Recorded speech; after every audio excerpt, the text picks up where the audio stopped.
साकिरो जी सरज़मीन ते सचाइन ऐं प्रीतुनि जहिड़ा पंध त्यागींदड़ थर जे महबूब पटन तां ॻोठ साकिरो जे मुमताज़ ऐं मीर मोहम्मद गजू जे कलम जा लुड़क कांठियो गजू जे ॻोठ जे दोदे ख़ान गजू जे विछोड़े ते लफ़्ज़नि जो कयल मातम। विछोड़ा केॾा न भयानक, अलमनाक ऐं दर्दनाक लॻनि था।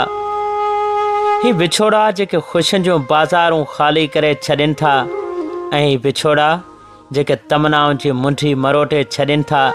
ही विछोड़ा जेके जीअण जंजाल करे छॾनि था।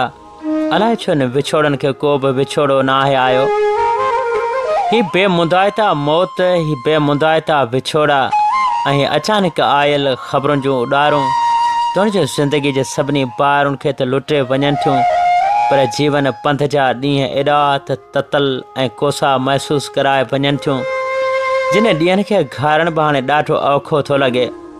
मथनि टुबकड़ा चिकंदड़ा अचनि, खुड़ियूं खे भुकलियूं पघर सिर पेरनि, ईवड़ बेड़ी चनि मुंहुं लोॾियां ई लखिया। थर जे कांठियो गजू जो ॻोठ ऐं असांजो दोदो ख़ान गजू, हुन सां प्यार प्रीतूं पंहिंजाइपूं सभई नाज़ अंदाज़ अहिड़ा त दिलि जा पका ऐं पुख़्ता रिश्ता वाॻियल हुआ जे कहिड़ियूं भई ॻाल्हियूं कजनि।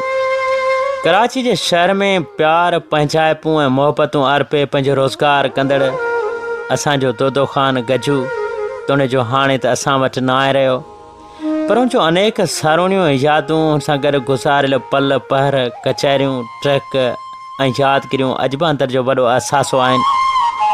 हू ई त हूंदो हो जेको दिलासा बि ॾींदो हो ऐं हू ई त हूंदो हो जेको पाण मुरादो फ़ोन करे ख़बरचार लहंदो हो, चई ॾींदो हो त मुमताज़ मीर मोहम्मद कहिड़ा हाल अथव। ऐं पोइ जॾहिं हुन सां कुर्ब कचहरियुनि में वेंदा हुआसीं त रातियूं निबिरी वेंदियूं हुयूं। मूंखे यादि आहे बशीर भाउ त छंछर जे ॾींहुं 27 तारीख़ ते हुन कॉल कई हुई ऐं 12 बजे तक़रीबन 20 मिंटनि ताईं हुन मूंसां ॻाल्हायो हो। दोदे ख़ान चई ॾिनो हो त सुभाणे कराची अची रहियो आहियां, ऐं पोइ वरी सचपच त असीं बि पंहिंजे कमनि ऐं कारनि में मसरूफ़ थी विया हुआसीं ऐं ज़माने जिन बेलगाम घोड़े पंहिंजी ट्रापोली हई हुई। कंहिं बि इहो कोन ॿुधायो हो त हाणे दोदो ख़ान कराची कोन ईंदो।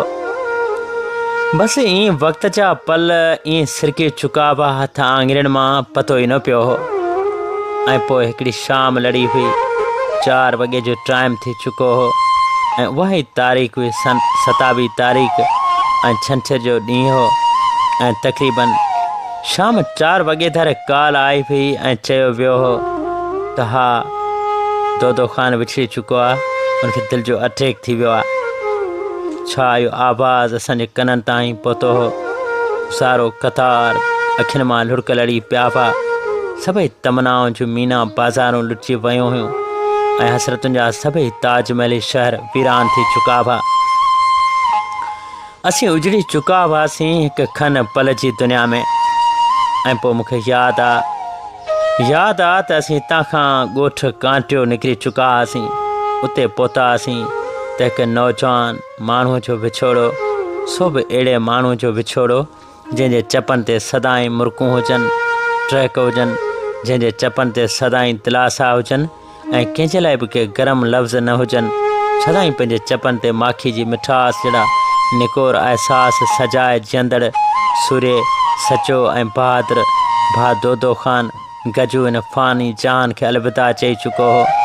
सॼे ॻोठ में उछंगारूं, मातम, सुरका ऐं बेअख्तियार लुड़कनि जूं कतारूं हुयूं।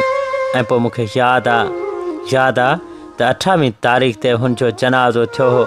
आचर जे ॾींहुं 8 बजे धारे जनाज़े निमाज़ खां पोइ हुनजो आख़िरी दीदार जॾहिं कयो वियो हो ऐं असां सभिनी जे अखियुनि हुनजे निंड सुतल अखियुनि खे ॾिठो हो त बेअख्तियार लुड़क लड़ी आया हुआ।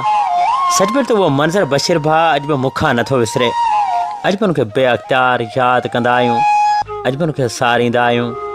खन पल लाइ कंहिं वाट ते अखियूं विछाए निहारींदा आहियूं त शायदि हू किथां कराची अची निकिरे, पर वरी बि अब्दी विछोड़नि जो ई लिखियलु सॼो सारो तारीख़ जो खानो ऐं ख़ज़ानो असांखे ॿुधाईंदो आहे त हाणे दोदो ख़ान कोन ईंदो ऐं दोदो ख़ान गजू अहिड़ी पार हलियो वियो आहे जितां केर बि मोटी न आहे आयो।